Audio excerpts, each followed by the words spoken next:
Hello, everybody. Michelle Hudson and I are going to be each other's IDF contacts, so I am going to uh, self-perform her interview for me. Okay. She wants me to talk about my general experiences, if any, with the school lunch programs and what strains does my family go through each month. Financial, do I have enough time to cook healthy meals?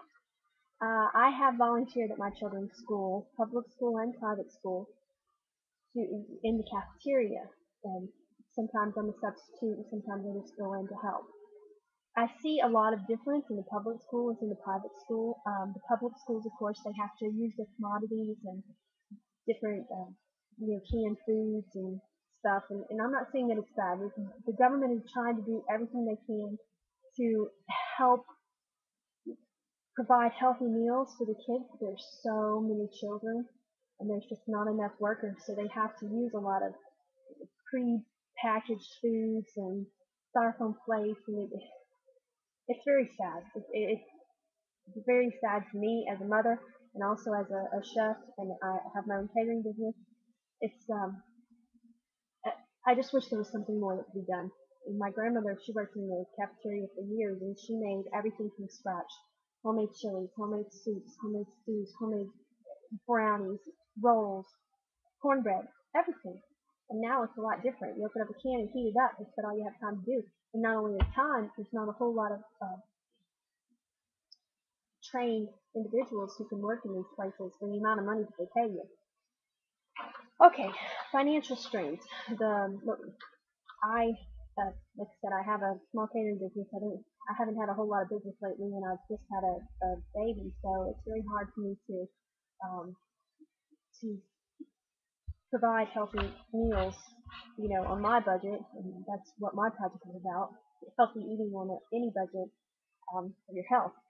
So yes, I've had financial constraints eating healthy because it's a lot easier and cheaper to go buy a dollar double cheeseburger that feeds your child than it is to go out and buy fresh fruits and vegetables, because it seems like they don't last as long, even though I've learned in my research that it actually fills up your children more, fills up your family more, and you actually spend less money in the long run. But for people who don't have time or don't know what to do with things, you can look at a pantry full of food or a refrigerator full of food, and you may not know what to do with it. That is the number one problem I think America has, especially with the obesity epidemic. Okay, state my name, I already did. Occupation, I did. How many children do I have? I have three. Two children in school, a 9-year-old and a 6-year-old, and then my youngest son is only a few months old. Challenges do my children face in physical activity? None really. They provide a very good physical education program at both schools, the public and the private.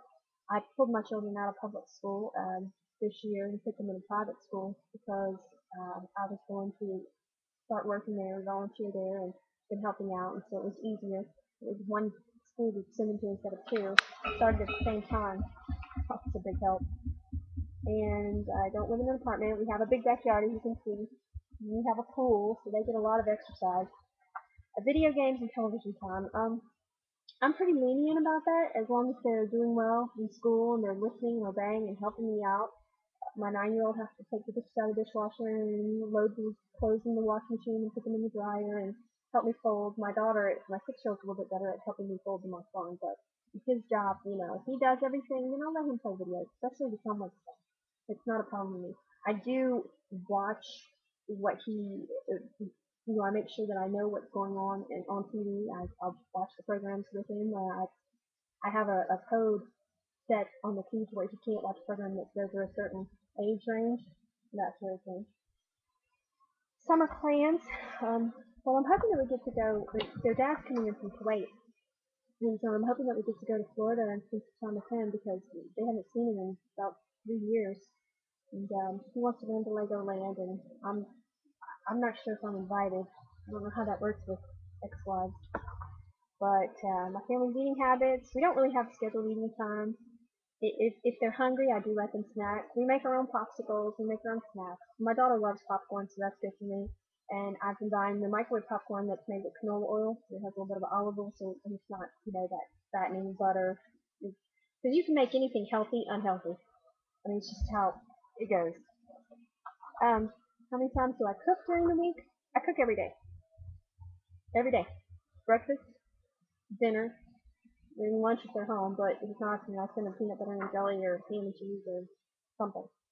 They don't usually like to eat dinner. They're too young. They're too young for me to send leftovers for lunch. But when they get in high school, maybe junior high, I'll start doing that. What are my complaints and approvals about school lunches? Ugh. Whew. The complaints. There's too many. I don't even want to talk about it. They're not nutritious. The government's trying to make them nutritious, but they're not nutritious. They have, and the kids won't eat them. They say they taste like feet. Who wants to eat dirty feet, dirty socks? Nobody. So a lot of complaints. I wish there was something I could do, and I'm going to try and do that one day as soon as I finish school and get my foot in the door. Approvals? Um, they're well balanced. They're well rounded. They have fruit. They have a serving of vegetables, a choice of vegetables every day. They have a bread. They have a meat. They have a. It just tastes awful and looks awful, and I don't even know how else to describe it. It's terrible.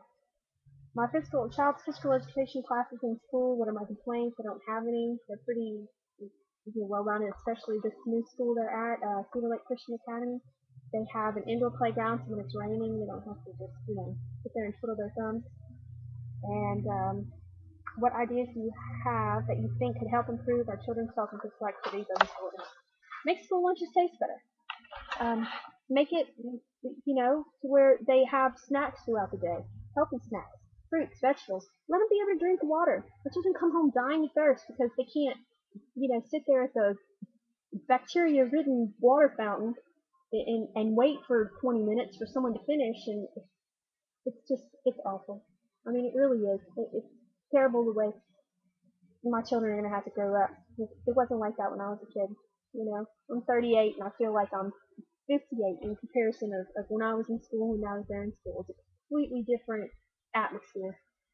So I hope I helped you, and thank you again for being my contact, Michelle.